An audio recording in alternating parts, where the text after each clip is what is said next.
For 20 years, she attended every ball unseen, until the aging Duke asked her for the final dance. She had perfected the art of becoming furniture, a chair, a curtain, a shadow against the wallpaper where no one's eyes would ever catch. But when his gloved hand extended toward her, trembling, liver-spotted, wrapped in the silk of a man who had conquered empires but never his own loneliness, Lady Constance Fairweather felt every defense she had built over 20 years shatter like crystal dropped on marble. The ballroom fell silent, 200 faces turned, and for the first time since she was 17, someone saw her. Wait before the next confession unfolds. If this story has already stirred your heart, tell us where you're watching from. To make sure you don't miss the next betrayal, kiss, or redemption, subscribe and join our circle. The next heartbeat might change everything. Now, back to the scene. The Duke of Ashenmere was 73 years old, and everyone in London society knew he was dying. Not from illness, at least not the kind physicians could name. It was the dying that came from having lived too long with too many regrets, the kind that turned a man's eyes into windows looking backward instead of forward. His hair had gone white as winter 15 years ago. His spine had bent like a question mark, but his hand, as it reached for Constance across the expanse of polished floor, was steady. "Miss Fairweather," he said, his voice carrying across the sudden hush like a stone dropped into still water. "Would you do me the extraordinary honor?" Miss, not lady. He had stripped away even the courtesy title her father's minor barony had granted her. Whether from cruelty or perfect, devastating accuracy, she couldn't tell. Constance's first instinct was to look around, to search for the beautiful Miss Fairweather he must surely mean. Some distant cousin she'd never met, a younger woman with the same unfortunate surname. But his eyes, pale gray and ancient, were fixed on her face with the intensity of a man memorizing scripture. Her mother's fan snapped shut with a sound like breaking bones. Beside her, Constance felt rather than saw the Dowager Lady Fairweather's body go rigid with something between horror and hope. "Your Grace," Constance heard herself say, and was surprised her voice worked at all. "I'm not certain you—" "I am entirely certain," he interrupted, and there was iron beneath the paper-thin quality of his words. "I have been certain for longer than you know. The waltz, if you please, unless you find the prospect of dancing with a relic too distasteful to bear." It was expertly done. Refuse, and she would be the cruel one, the heartless spinster who rejected an old man's final request. Accept, and she would step out of the shadows she'd inhabited for 2 decades into the blazing, unforgiving light of society's full attention. Constance had spent 20 years learning to calculate social mathematics with the precision of an accountant. She knew exactly how many steps it took to cross a ballroom without being noticed. 37 if you timed it to the moment when the quadrille reached its peak complexity. She knew which corners held the least light. The northeast one, always, where the candelabras cast shadows deep enough to drown in. She knew how to laugh at someone else's joke just loudly enough to seem present, but not so loud as to draw eyes toward the laugh's source. But nothing in her careful education had prepared her for this. "It would be my honor, Your Grace," she said, and placed her hand in his. The crowd parted like the Red Sea before Moses. Constance felt each step as though she were walking to the gallows, except the faces watching were too hungry for this to be an execution. This was something else. A resurrection, perhaps, or a circus. The Duke's fingers closed around hers with surprising strength. Up close, she could see the map of his life written in the lines of his face. Battles fought, Empires managed, loves lost or never found. His cologne was old-fashioned, something with bergamot and tobacco that had probably been fashionable during the Regency. "You're wondering why?" he murmured as they took their positions. The orchestra, recovering from its shock, began the opening strains of a Viennese waltz. "I wouldn't presume to question your Grace's choices," Constance replied automatically, the words emerging from the place where all her defensive pleasantries lived. Liar. But he said it gently, almost fondly, and began to lead. For a man of 73, he danced remarkably well. Oh, his steps were slower than the young bucks who typically commanded the floor, and his turn radius was cautious rather than sweeping. But there was a precision to his movements, a memory of grace that his aging body still honored. 20 years, he said as they moved through the first turn. 20 years you've attended these wretched affairs, standing against walls like a sentry guarding a fortress no one wishes to breach.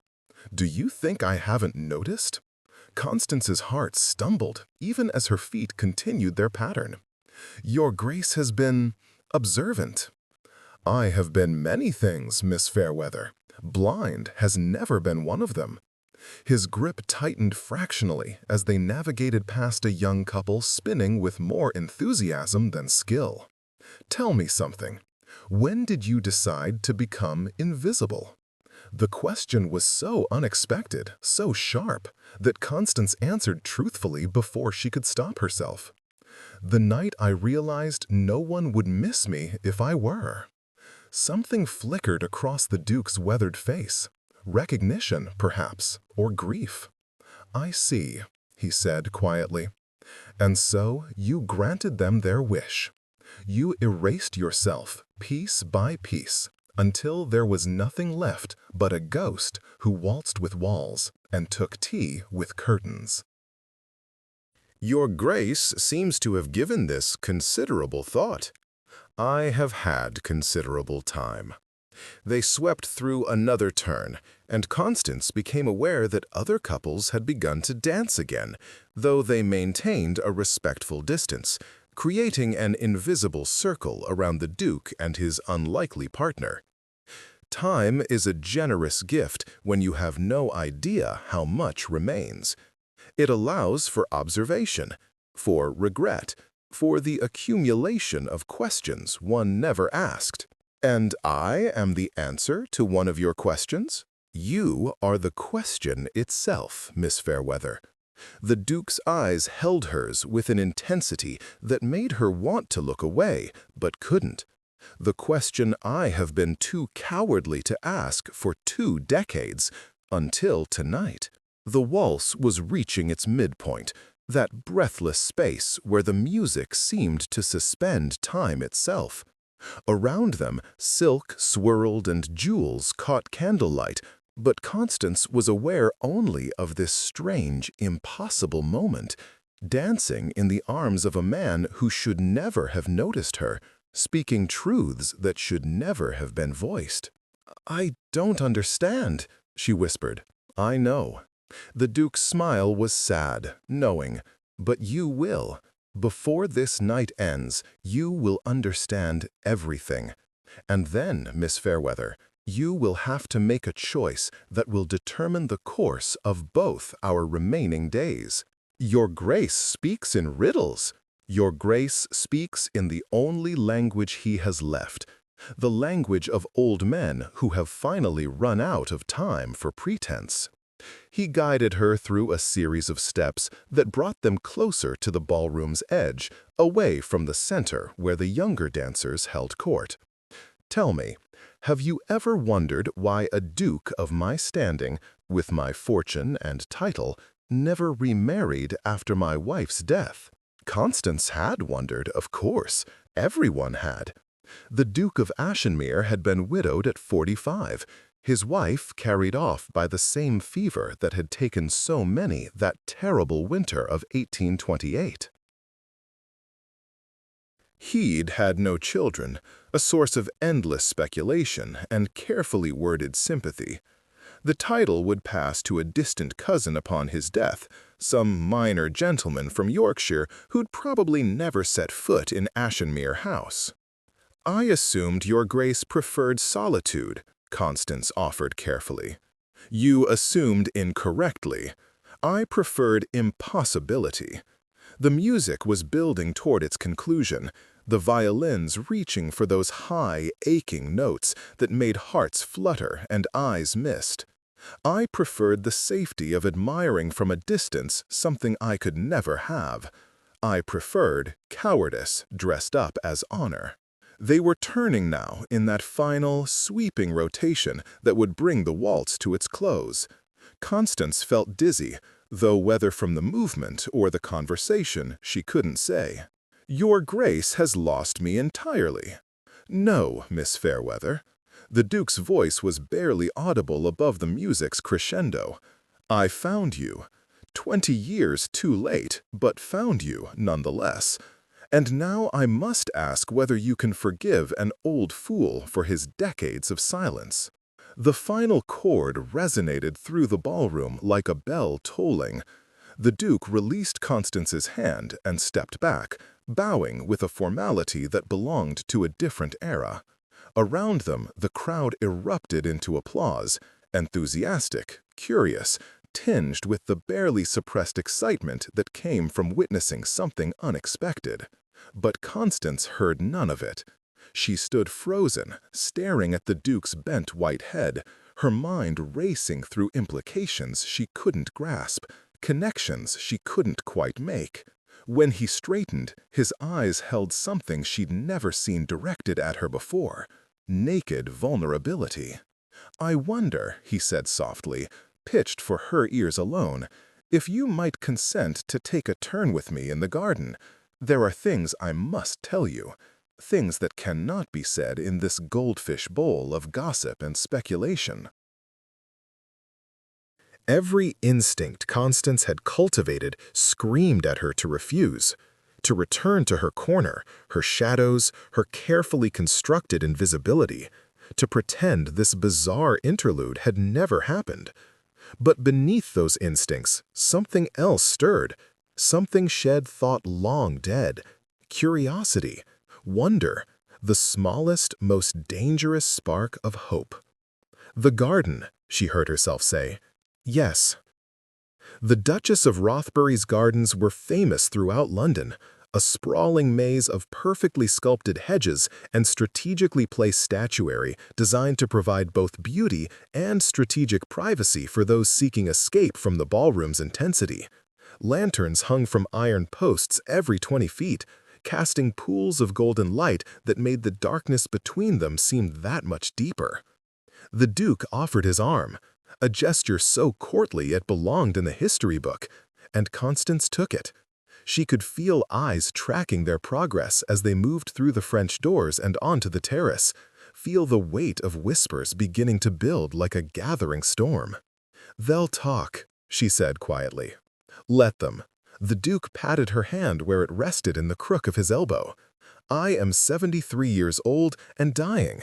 You are, forgive me, a confirmed spinster of whom no scandal could possibly stick after this many years of blameless obscurity.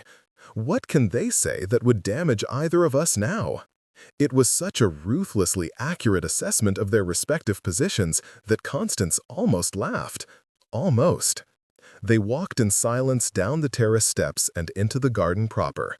The night air was cool, carrying the scent of late-blooming roses and the earthier smell of boxwood. Somewhere in the distance, a fountain splashed with musical persistence. "You're afraid," the Duke observed. "I am perpetually afraid, Your Grace. It's become something of a habit." "Of what, precisely?" Constance considered the question seriously. "Of being seen, I suppose. Of being found wanting. Of discovering that invisibility was kindness after all, and that visibility is cruelty in a prettier dress." They had reached a small bower where white roses climbed over an arched trellis. The Duke guided them to a stone bench positioned to catch the moonlight and released her arm. But he didn't sit. Instead, he stood before her like a man preparing to deliver a verdict. Miss Fairweather, Constance, if you'll permit me, what I'm about to tell you will sound like the ravings of an old man gone soft in the head. I beg you to hear me through to the end before you pass judgment. You have my attention, Your Grace. Edmund, he corrected. If we're to have this conversation, you must call me Edmund. It felt profoundly wrong to use a duke's Christian name, but Constance nodded. Edmund, then. He seemed to gather himself, drawing in a breath that made his thin chest rise and fall beneath his impeccably tailored coat. I met you for the first time in the spring of 1825. You were 17 years old. You wore a white dress with pink ribbons, and you stood by the refreshment table at Lady Pemberton's ball, looking as though you wished the floor would open and swallow you whole. Constance's breath caught. She remembered that night, her debut season, her mother's desperate hopes pinned to a baron's daughter with an unremarkable face and an even more unremarkable dowry. The dress had been borrowed, the ribbons added to make it seem less obviously someone else's cast-off. You remember, Edmund said softly, watching her face. I remember being terrified, Constance admitted. I remember understanding, by the end of that first week, that I would never be the kind of woman men noticed, that my mother's dreams were just that, dreams. And you were wrong. Edmund lowered himself carefully onto the bench beside her, moving with the deliberate care of a man whose bones had become fragile. Because I noticed you. From that very first evening, I noticed everything about you. The words should have sounded absurd or creepy or like the setup to some elaborate cruelty, but his tone held only a bone-deep weariness and something that sounded almost like anguish. You're telling me, Constance said slowly, that for 20 years you've been, what, watching me? Failing you, Edmund corrected. Watching you fade year by year, season by season, becoming more and more invisible while I did nothing, said nothing, because I was a coward who valued propriety over courage and duty over desire. I don't understand. You were married when we met? To a woman I respected greatly, but never loved. A marriage arranged by our families when we were both too young to understand that respect is not the same as passion. Edmund's hands rested on his knees, gnarled and age-spotted. Catherine knew. My wife knew. We had an understanding, she and I. We were friends, companions, partners in managing the responsibilities of our station. But there was no romance between us, no spark. And after 10 years of trying, no children either. A breeze moved through the garden, making the lantern flames dance. Constance wrapped her arms around herself, suddenly cold despite the mild night. When Catherine died, Edmund continued, I was 45 years old. You were 22. Still young enough, still fresh enough, that you hadn't yet perfected your disappearing act. And I thought, God help me, I thought I might have a chance, that I might court you properly, that age and title and wealth might overcome the years between us. But you didn't, Constance said. It wasn't a question. But I didn't. The words came out heavy with regret. Because I was a duke, you see. And dukes don't court penniless spinsters half their age, no matter what their hearts might demand. Dukes marry appropriate women from appropriate families and produce appropriate heirs. Even dukes whose wives had already failed to provide those heirs. The scandal, I told myself, the gossip, the damage to your reputation. So, instead, you chose to watch me become invisible for 20 years. Constance didn't mean for the words to sound so bitter, but there they were, sharp as broken glass. Yes.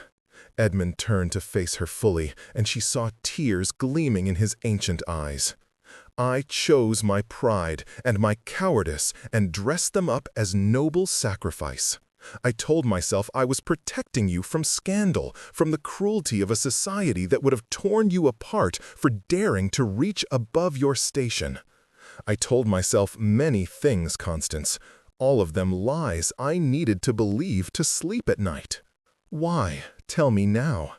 The question came out barely above a whisper. Why, after all this time, drag me onto that dance floor and into this garden to confess something that can never be remedied? Because I am dying. Edmund said it simply, factually. Not today, perhaps not this year, but soon. The doctors are very careful with their words, but I understand their meaning well enough. And before I go, I need you to know that you were seen, that you mattered, that somewhere in this cold, calculating world there was at least one person who looked at you and saw something extraordinary. The fountain splashed in the distance. Music drifted from the ballroom. A quadrille now, bright and uncomplicated. The normal world continuing on while this impossible conversation happened in a rose bower under the moon. I don't know what you expect me to do with this information, Constance said finally. Her voice sounded strange to her own ears, hollow, distant. Am I supposed to be grateful? Flattered? Should I swoon and declare that I too have harbored secret feelings all these years? Have you? Edmund asked quietly. No. The word came out harsh, honest. No, I haven't thought about you at all, Your Grace. I've been too busy surviving my own obscurity to spare thoughts for men who might or might not be observing my descent into irrelevance. If she'd hoped to wound him, she succeeded. Edmund flinched as though she'd struck him, but he nodded, accepting the blow as his due. That's fair, he said, more than fair. I've been nursing a fantasy for 2 decades, while you've been living a reality I helped create through my inaction. But Constance, Miss Fairweather, there's more I need to tell you, more you need to understand before you make your decision. What decision? You haven't asked me anything. Haven't I? Edmund's smile was sad, knowing. But I will. Before this night is done, I will ask you a question that will sound insane, and you will have to decide whether an old man's last desperate gesture is cruelty or kindness. Before Constance could respond, footsteps crunched on the gravel path. They both turned to see a figure approaching, a woman, tall and severe, wearing a dark dress that seemed to absorb the lamplight rather than reflect it. Your Grace, the woman said, her voice cool and cultured, Lady Rothbury is asking after you. She's concerned about your health. It was beautifully done. The pause before health just long enough to imply that Lady Rothbury's concern was really about propriety, about a Duke of Ashenmere's standing disappearing into the garden with an unmarried woman of no consequence.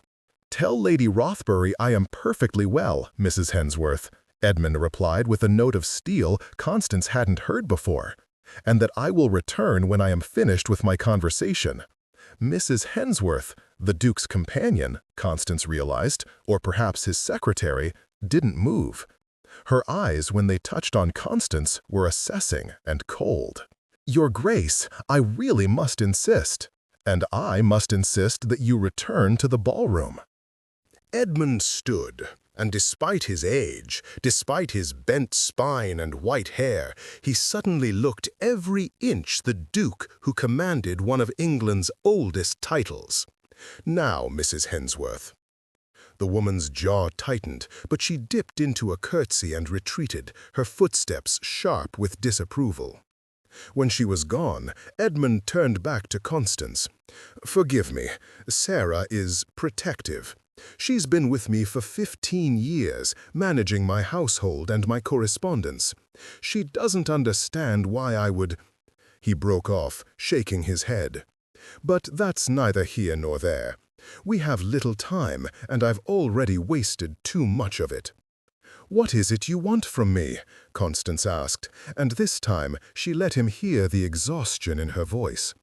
"Truly, Edmund, what could you possibly want from a woman you've watched fade into wallpaper for 20 years?" He reached into his coat and withdrew an envelope. The paper was heavy, expensive, sealed with wax the color of dried blood. "I want you to read this," he said, placing it in her hands. "Not now, later, when you're alone. And then I want you to consider my proposal." "What proposal?" "The one I should have made 20 years ago." Edmund took her free hand in both of his, and she felt how cold his skin was, how thin the flesh over his bones. "Marry me, Constance. Become my Duchess. Give me what remains of my life to try to atone for the years I stole from you through my cowardice." The world tilted. Constance stared at him, certain she'd misheard, that this was some elaborate fever dream brought on by too much champagne and not enough dinner. "You're mad," she whispered. "Quite possibly." He squeezed her hand gently. "Read the letter, consider what it contains, and meet me tomorrow at noon in Hyde Park by the Serpentine. If you come, I'll know your answer is yes. If you don't," his voice faltered, "if you don't, I'll know I waited too long, and I'll trouble you no further." He released her hand and stepped back, suddenly looking every one of his 73 years. "Return to the ballroom, Miss Fairweather. Smile if anyone asks about our conversation.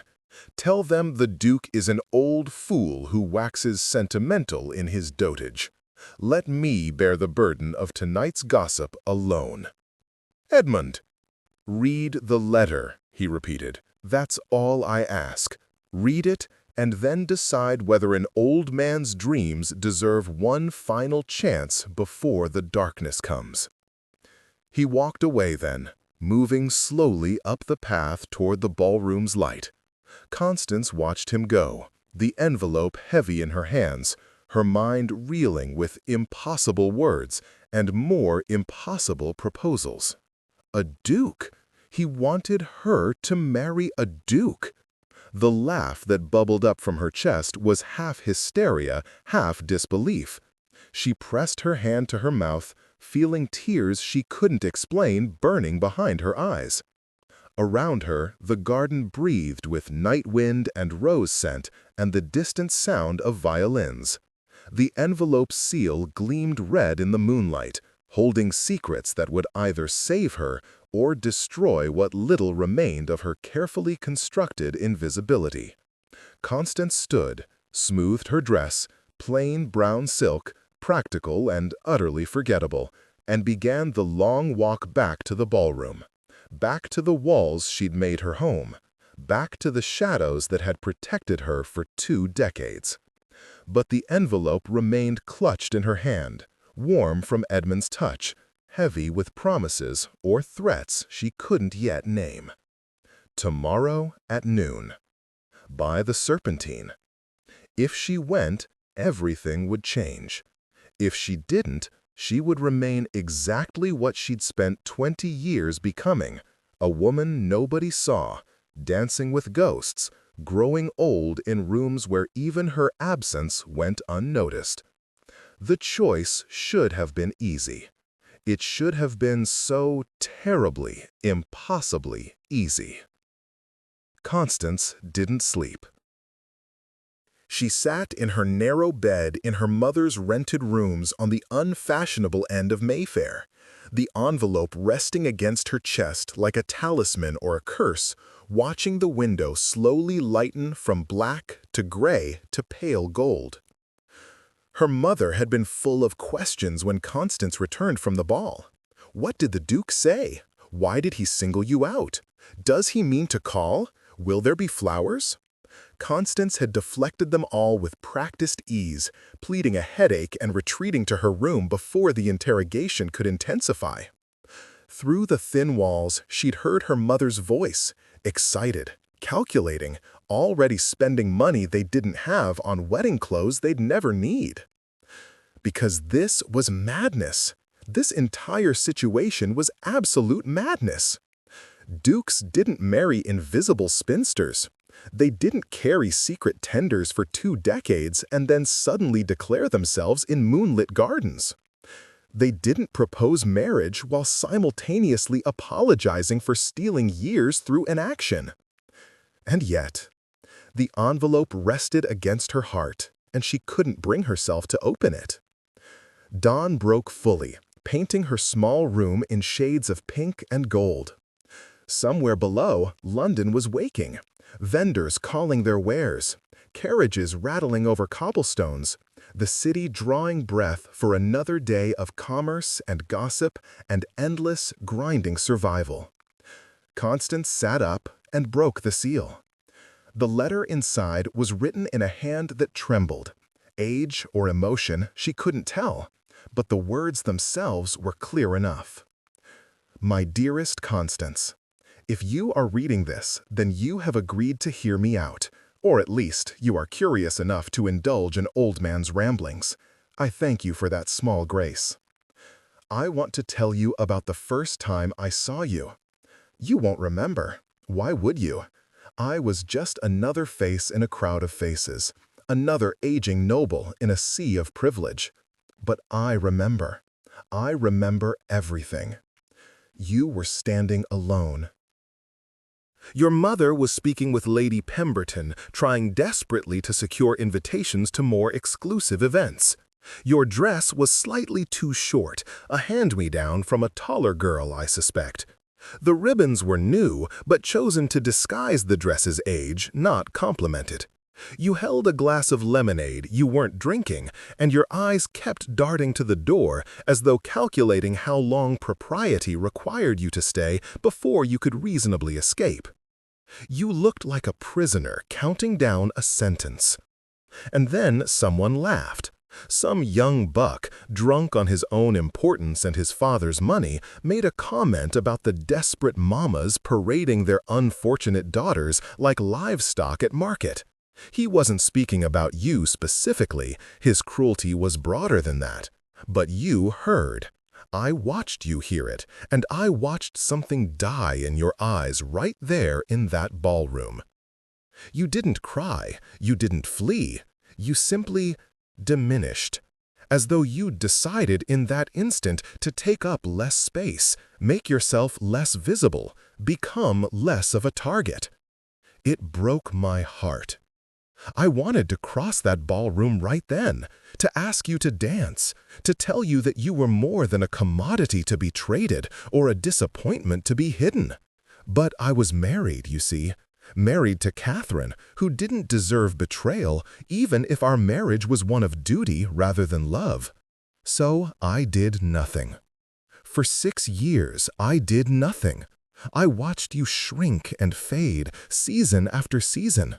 I watched you perfect your invisibility while I told myself I was being honorable by leaving you alone. When Catherine died, I told myself I would wait a year, proper mourning, you understand. And then another year, because you were so young, and what would people say? And then another, because by then you'd become so expert at disappearing that I wasn't certain I could reach you anymore. 20 years, Constance.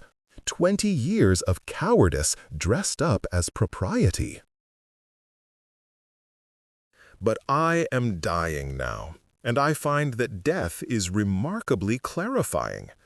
All those things that seemed so important, title, reputation, society's good opinion, they mean nothing when measured against the weight of unused days and unlived lives.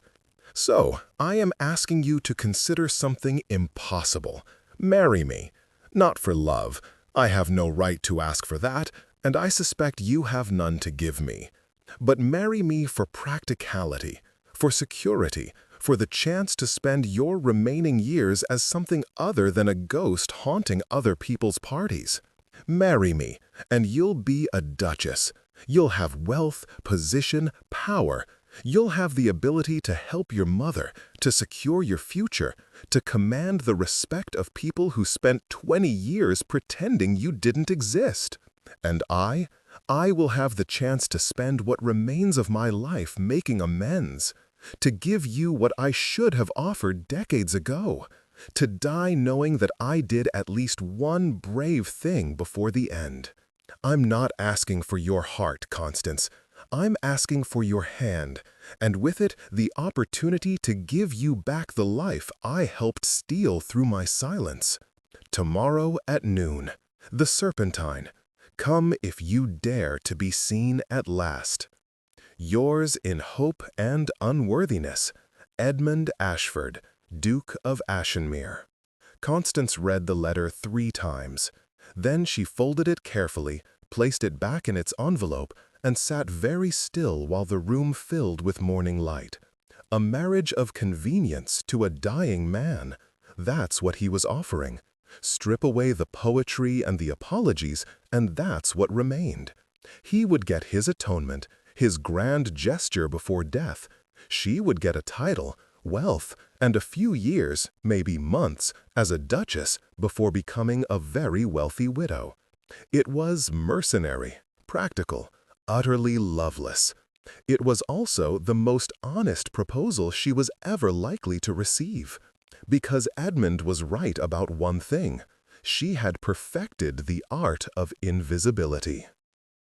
And women who had learned to live as furniture didn't suddenly bloom into desirable brides. She was 37 years old, plain, poor, utterly without prospects. Her mother would die someday, probably soon, given her weak lungs and weaker constitution. And then Constance would be dependent on the charity of distant relatives who barely remembered her existence. Or she could walk to Hyde Park at noon. She could meet an aging duke by a lake. She could accept a proposal born of guilt and loneliness and the desperate clarity that came with approaching death. She could choose to be seen. Her mother knocked on the door. "Constance, are you awake? We must discuss your dress for today. Everyone will be calling after last night, mark my words. That dance with the Duke, I knew you were holding out on me. I knew you were cleverer than you seemed." Constance closed her eyes. "I'm coming, Mother." But she wasn't thinking about morning callers or clever daughters. She was thinking about a man who'd watched her disappear for 20 years and was now offering her one last chance to exist. She was thinking about whether courage and fear could coexist in the same choice. She was thinking about noon. Hyde Park at midday was impossibly beautiful, all golden light and green space, the Serpentine glittering like scattered diamonds. Fashionable carriages processed along Rotten Row, their occupants displaying their finest clothes and finest horses with equal pride. Nursemaids pushed perambulators while children in sailor suits ran ahead, their laughter bright as bells. Constance walked slowly along the water's edge, her practical brown dress and simple bonnet marking her as decidedly unfashionable. She'd left her mother sleeping off a headache brought on by too much morning excitement and too many wild speculations about the Duke's intentions. She hadn't told her mother where she was going. Hadn't told her about the proposal, the letter, the impossible choice she'd spent the night wrestling with like Jacob wrestling with angels. Edmund was already there, seated on a bench overlooking the water. He wore dark gray, half mourning perhaps, for a life that had contained too many losses and not enough courage. When he saw her approaching, he stood, and she saw something she'd never seen directed at her before, joy mixed with profound relief. "You came," he said simply. "I'm not certain why." Constance stopped a few feet away, maintaining the distance that propriety demanded. "Your letter explained everything and nothing simultaneously." "It's a gift I have," Edmund replied with a ghost of a smile. 73 years of practice in saying much while revealing little. "Then perhaps you might try something different now. Speak plainly, Edmund. Tell me truly what you expect from this arrangement. He gestured to the bench, and she sat. He lowered himself beside her with that careful deliberation she was coming to recognize. A man whose body had become something he could no longer entirely trust. Plainly, then, Edmund looked out over the water, and she wondered if it was easier for him to say these things without meeting her eyes. I expect very little, and hope for more than I deserve. I expect you to accept my name and my title, to manage my household as you see fit. God knows it needs a woman's touch. Mrs. Hensworth is efficient but cold. I expect you to attend social functions as befits a duchess, to hold your head high in rooms where people once overlooked you. And in return? In return, you receive my fortune. Considerable, I assure you. My properties, 3 estates, including Ashenmere House itself. My title for as long as I live, and afterward a widow's portion that will ensure you never have to depend on anyone's charity or suffer anyone's condescension again. You're offering me security, Constance said slowly. The kind that comes from being too wealthy and too titled for society to ignore. Yes? In exchange for what? A few months of playing Duchess before you die and I can resume my life as a very rich ghost? Edmund turned to look at her then, and she saw something raw in his expression. In exchange for giving me a chance to live with honor before I die, to know that I did one brave thing, to have the privilege of seeing you command the rooms that once dismissed you. You're asking for absolution, Constance said. You want me to forgive you for 20 years of watching me suffer by allowing you to fix it in the 11th hour. I'm asking for something much simpler than absolution. Edmund's voice was quiet, measured.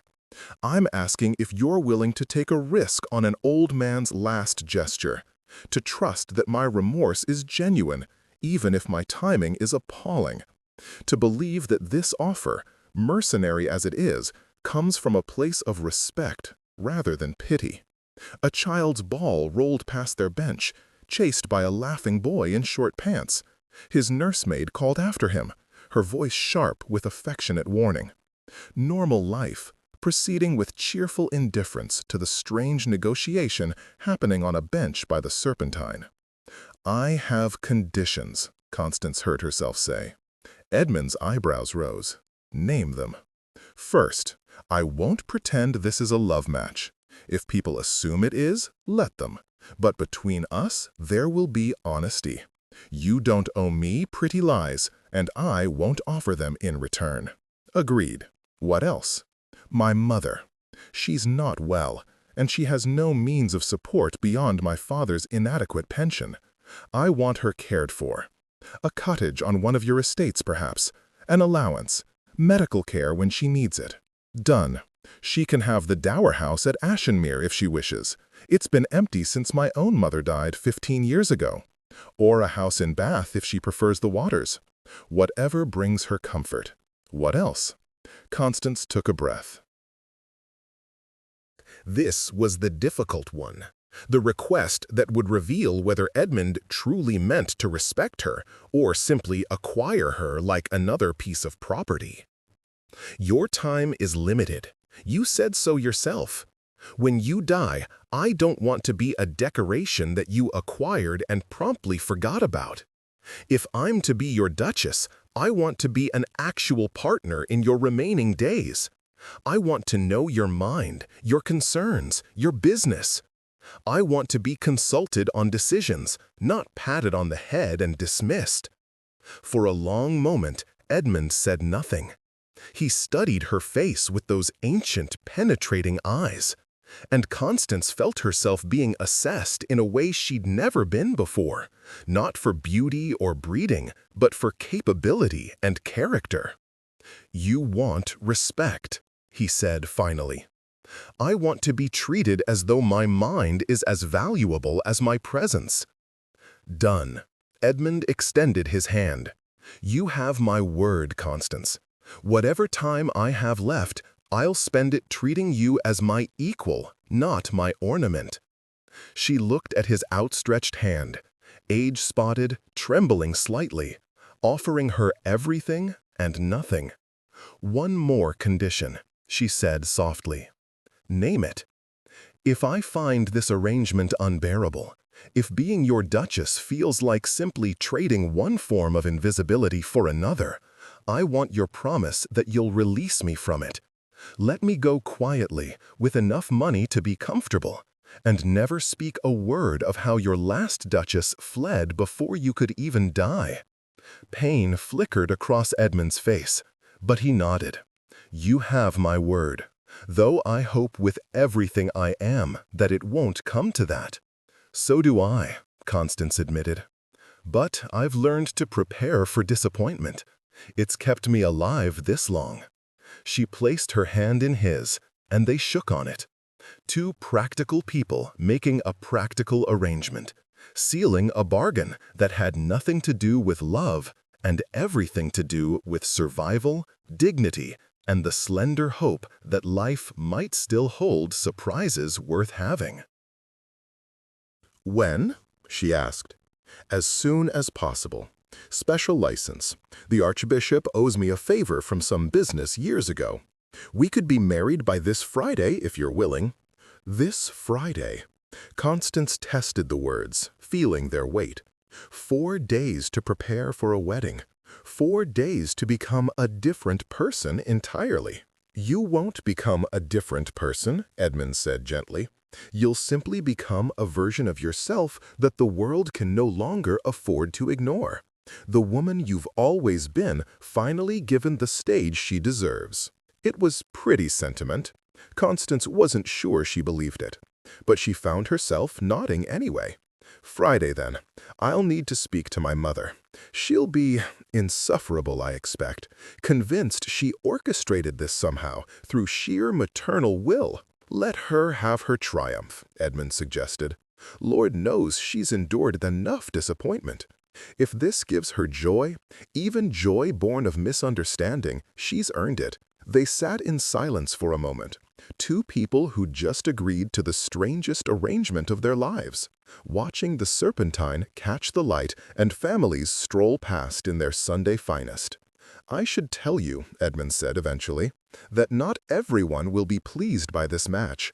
Mrs. Hensworth, in particular, will be resistant. She's been managing my life for 15 years, and the prospect of relinquishing control to a new duchess will not sit well."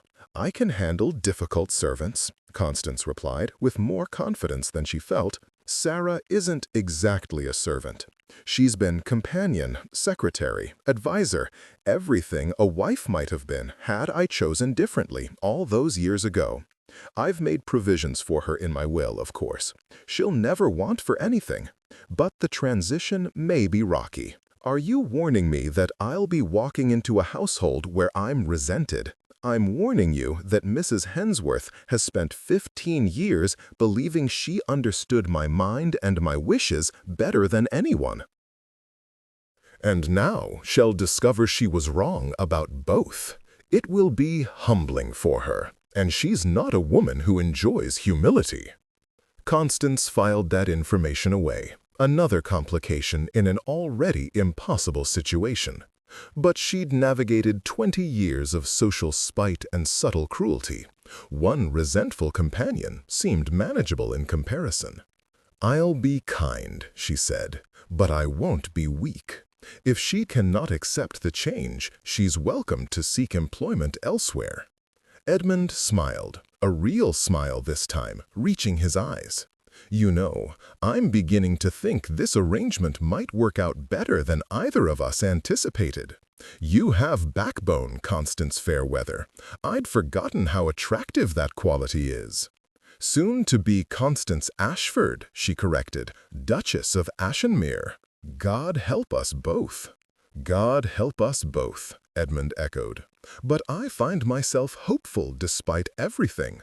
Isn't that strange? At 73, facing death, entering a marriage of pure convenience with a woman I've admired from afar but barely know, and yet I'm hopeful. Careful, Constance warned. Hope is dangerous. It makes you forget to protect yourself.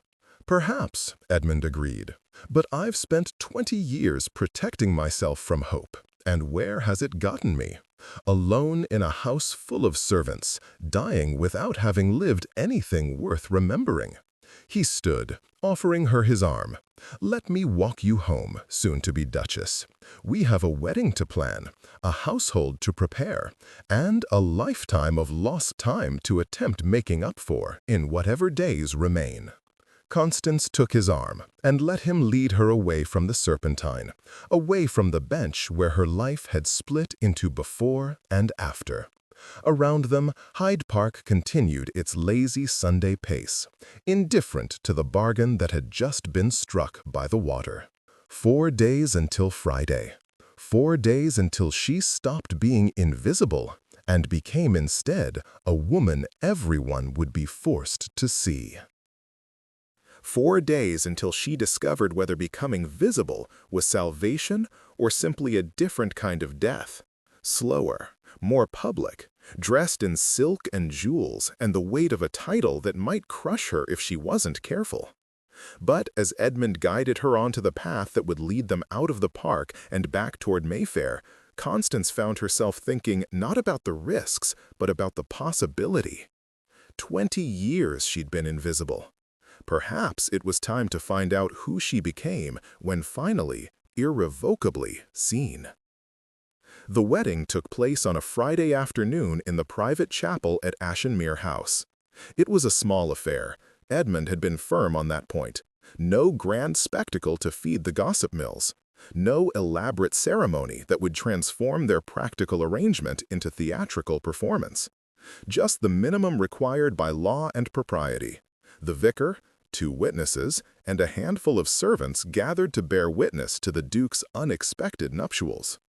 Constance wore a dress of pale gray silk that Edmund had commissioned from the finest modist in London. When it arrived 2 days before the wedding, she'd stared at it for a full minute, unable to quite believe it was meant for her.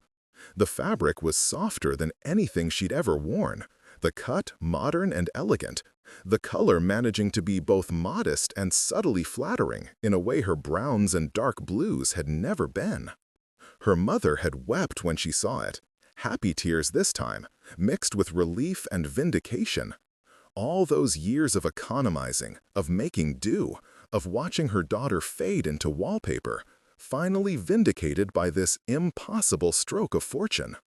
"I always knew," her mother kept saying. "I always knew you were meant for better things, my darling. I always knew." Constance let her believe it. Let her rewrite history into something more palatable than the truth. If it brought her mother comfort to think she'd somehow orchestrated this match, who was Constance to shatter that illusion? Now she stood in the chapel, ancient stone and stained glass, smelling of beeswax and old wood, watching Edmund speak his vows in that careful, measured voice. He looked distinguished in his mourning coat, his white hair catching the light filtering through the windows. Distinguished and terrifyingly fragile, as though a strong wind might carry him away. "I, Edmund Charles Ashford, take you, Constance Mary Fairweather, to be my lawfully wedded wife." The words washed over her like water, legal phrases, binding and cold. No poetry, no passion, just the machinery of marriage, the contractual linking of 2 lives in the eyes of church and state. Her turn. The vicar was looking at her expectantly. "I, Constance Mary Fairweather, take you, Edmund Charles Ashford, to be my lawfully wedded husband." It felt like stepping off a cliff, that moment of free fall before you discovered whether you would land safely or simply shatter against the rocks below. "You may kiss the bride." Edmund leaned in carefully, his lips brushing against hers with the lightness of butterfly wings. Chaste, proper, utterly without heat. A kiss between strangers bound by promises neither of them quite believed yet. And just like that, it was done. She was Constance Ashford, Duchess of Ashenmere. She who had spent 20 years as human furniture was now one of the most titled women in England. The absurdity of it threatened to overwhelm her. She felt laughter bubbling up, the hysterical kind that could easily transform into sobs if she wasn't careful. She swallowed it down, smiled appropriately at the servants who were applauding politely, and took Edmund's arm as they processed out of the chapel. "Well," murmured as they stepped into the hallway, "that's done. How do you feel, Duchess?" "Like I'm wearing someone else's life," Constance admitted. "Like at any moment, the real Duchess will appear and demand I return her identity immediately." "The real Duchess is you," Edmund said firmly. "Whatever else happens, remember that. You've earned this title through years of quiet endurance. Don't let anyone, including yourself, tell you otherwise." They entered the drawing room, where a small wedding breakfast had been laid out. More witnesses to navigate. Mrs. Hensworth, severe in dark blue, her expression carefully neutral. The housekeeper, Mrs. Dawson, beaming with genuine pleasure. The solicitor, Mr. Pemberton, who'd overseen the special license and marriage settlements. And her mother, resplendent in a new dress, another of Edmund's gifts, her face shining with triumphant joy. "To the Duke and Duchess," someone called, raising a glass. The toast echoed around the room. Constance lifted her own glass, champagne, fine enough that she could taste the difference from the harsh stuff served at lesser balls, and met Edmund's eyes over the rim. He smiled at her. A real smile, warm and genuine, and tinged with something that might have been gratitude or might have been relief. She smiled back, because what else could she do? The wedding breakfast proceeded with the stiffness of all awkward social occasions. Constance made conversation on autopilot, her mind only half engaged with the pleasantries and congratulations being offered. Her mother monopolized most of the attention, regaling anyone who would listen with stories of Constance's childhood virtues and her own maternal prescience. Mrs. Hensworth stood apart from the festivities, a dark note in the corner. Constance felt the woman's gaze on her repeatedly, assessing, calculating, finding her wanting in ways she couldn't yet articulate. After what felt like hours but was probably only one, Edmund touched Constance's elbow. "A word," he murmured.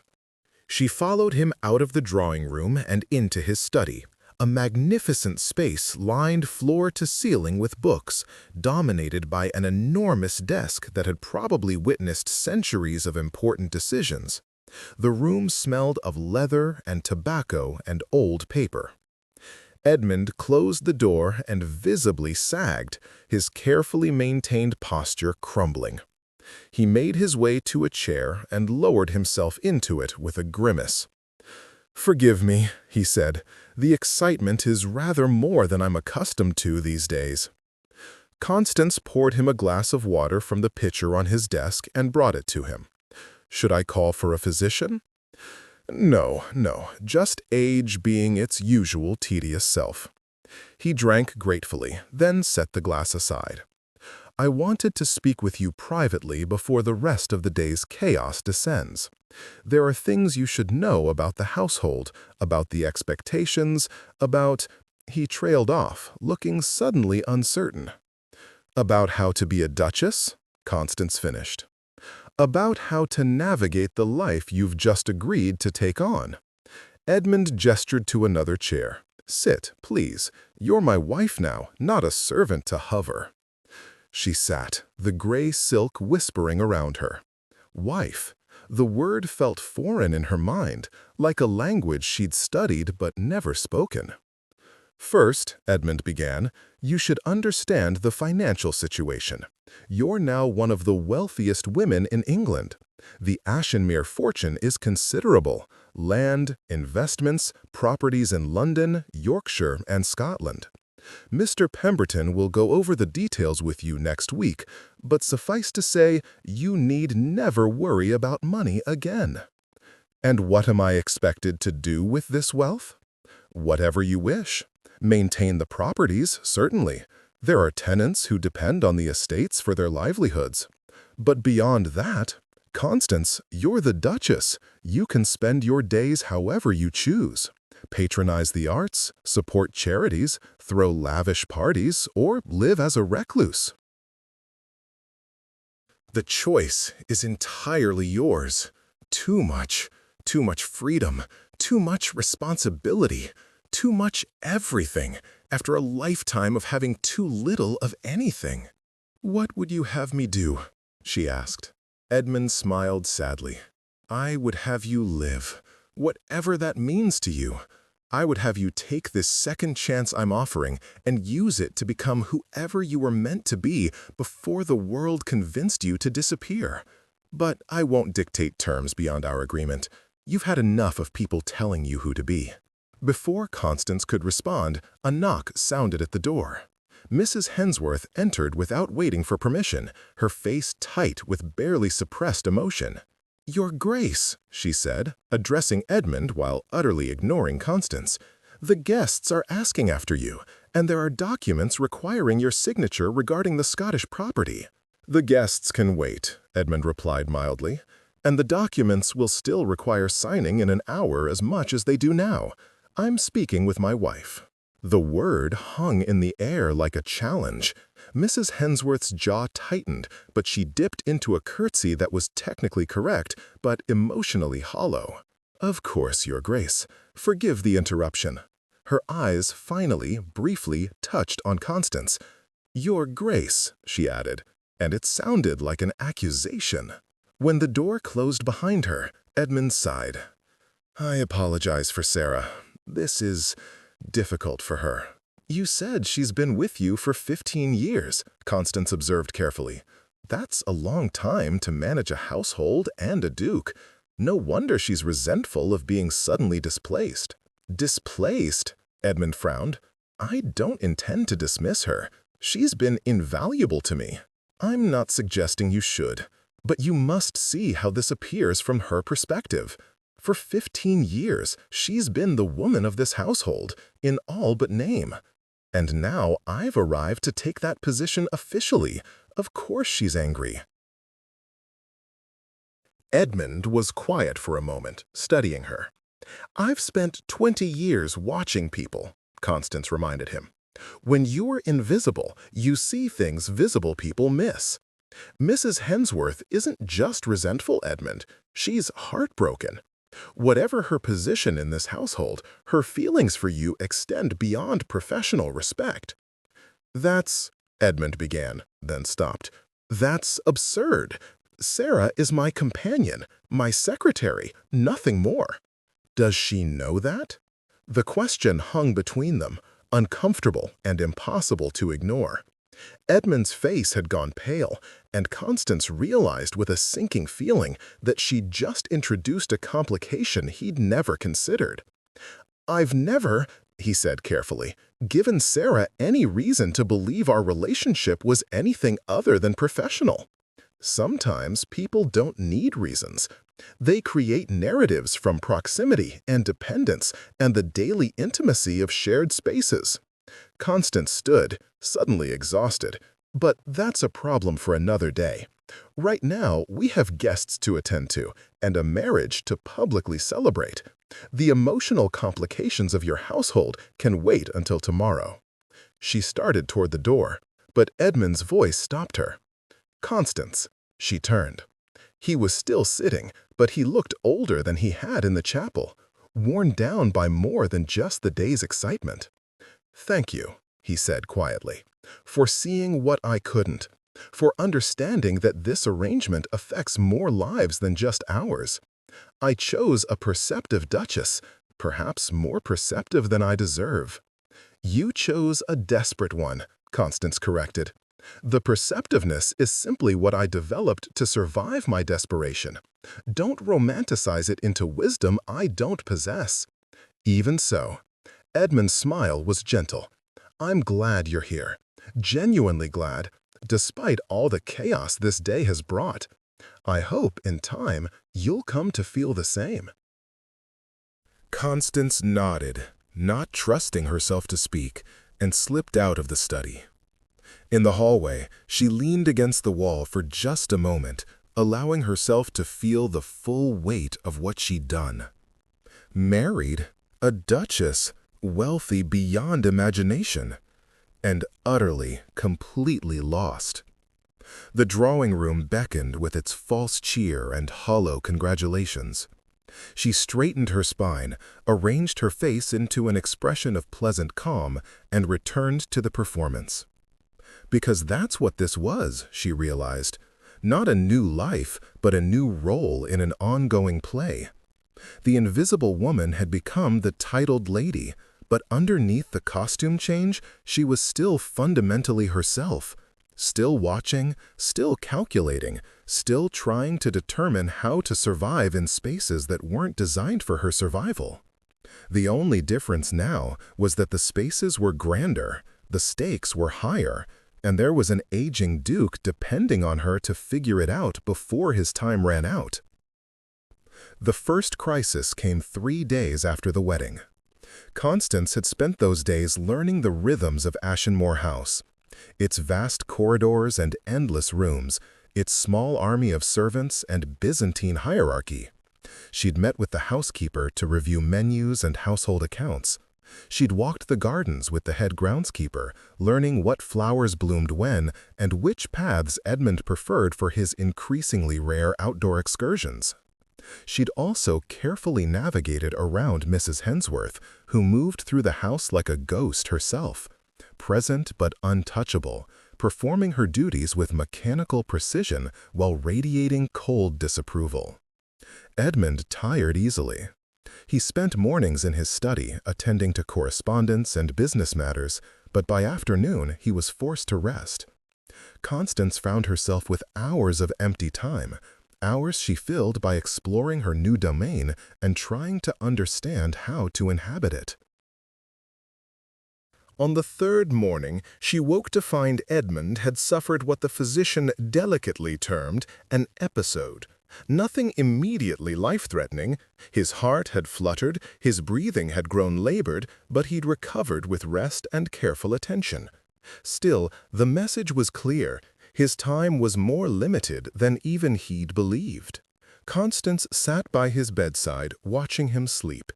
In unconsciousness, he looked even more fragile. His skin translucent, his breathing shallow but steady. She felt a curious ache in her chest that she didn't know how to name. Not love, she barely knew this man, but perhaps the beginning of something. Fondness, maybe. Or simply the universal human sorrow of watching another soul prepare to depart. "You're being morbid." Constance startled. Mrs. Hensworth stood in the doorway, her dark dress blending with the shadows. "I'm being realistic," Constance replied calmly. The physician was clear. His heart is failing. These episodes will only increase in frequency. "You say that with such cold calculation." Mrs. Hensworth stepped into the room, her movements precise, controlled. "As though you're already planning your widowhood." It was the first direct confrontation, and Constance recognized it for what it was, a test. How she responded now would set the terms of their relationship for however long Edmund remained. "I say it with the pragmatism of someone who understands that denying reality doesn't change it," Constance replied evenly. "Edmund is dying. He married me knowing this. I accepted knowing this. What would you have me do? Pretend otherwise? Weep prettily and wring my hands? I would have you show some genuine feeling for the man whose name you now bear. And what would you know of my feelings, Mrs. Hensworth? You've spent these 3 days avoiding me as though I carried plague. You've created an atmosphere of barely concealed hostility that makes even the scullery maids uncomfortable. And now you storm in here to lecture me about appropriate emotion?" Constance stood, drawing herself to her full height. "No, we'll have honesty between us, if nothing else. You're angry that Edmund married. You're angry that he chose me. And you're taking out that anger by making my position in this household as difficult as possible." Mrs. Hensworth's face had gone white, 2 spots of color burning high on her cheeks. "You have no idea what you're talking about." "Don't I?" Constance moved away from the bed, closer to the other woman. "You've served this household for 15 years. You've managed everything, known everything, controlled everything. You've been Edmund's confidant, his companion, his right hand. And perhaps you hoped for more. Perhaps you believed that one day he might see you as something beyond useful. But he didn't. He married me instead. A nobody. A woman with no beauty, no breeding, no reason to catch his eye beyond the guilt he carried for watching me disappear." The words were cruel, deliberately so. But Constance had learned long ago that sometimes cruelty was kinder than letting poison fester. "Get out," Mrs. Hensworth whispered, her voice shaking. "No. This is my house now, my husband's bedroom. If anyone leaves, it will be you." Constance softened her voice fractionally. "But I'd prefer you stay. I'd prefer we come to an understanding, you and I. Because Edmund needs both of us, and our warfare serves no one but our own wounded pride." For a long moment, Mrs. Hensworth simply stared at her, emotions warring visibly across her usually controlled features. Then, like a puppet with cut strings, she seemed to collapse inward. "He never saw me," she said quietly. 15 years, and he never once saw me as anything but hired help. Useful, efficient, utterly replaceable. "You're not replaceable," Constance said. "You're invaluable to this household's operation. But Mrs. Hensworth, Sarah, you must understand. Edmund married me out of guilt and loneliness and the desperate need to make amends before he dies. He doesn't love me. He'll never love me. This is a business arrangement dressed up in wedding clothes. There's no reason for you to resent it. Except that you get his name, his title, his fortune. In exchange for being his widow, yes. In exchange for nursing an old man through his final days, and then spending the rest of my life as the person he was too cowardly to choose when it might have mattered." Constance returned to her chair by the bed. "Believe me, Sarah, this arrangement is no fairy tale. It's simply survival wearing a prettier dress." Mrs. Hensworth was quiet for a long moment. When she spoke again, her voice was steadier, more controlled. "What do you want from me? Cooperation, or at least the cessation of active hostility. Help me learn how to manage this household. Help me understand Edmund's needs, his preferences, his routines. And in exchange, I'll ensure you're secure here for as long as you wish to stay, with a generous pension when you choose to leave." "You're bargaining with me." "I'm being practical," Constance corrected. "I can either fight you for control of this household, making both our lives miserable while Edmund suffers from our warfare, or we can work together to make his remaining time as comfortable as possible. The choice is yours." Sarah Hensworth looked at Constance with something between grudging respect and lingering resentment. "You're not what I expected. Few people are when you actually look at them properly." "I suppose," Sarah began, then stopped, visibly wrestling with pride and pragmatism. "I suppose cooperation might be preferable to constant conflict, for His Grace's sake." "For everyone's sake," Constance agreed. "Now, tell me truthfully, how serious was this morning's episode, and what should I be prepared for as his condition worsens?" They talked for an hour, Sarah sharing the medical realities she'd been carefully managing, Constance absorbing information she'd need to navigate the coming days. By the end, they weren't friends. Perhaps they never would be. But they'd reached a détente, a working agreement born of necessity rather than affection. When Sarah finally left, Constance returned to Edmund's bedside and took his hand. His eyes fluttered open. "You're awake," she said. "How do you feel?" "Like someone is sitting on my chest, but alive, which I suppose is the important part." His gaze sharpened. "I heard voices. Were you arguing with Sarah?"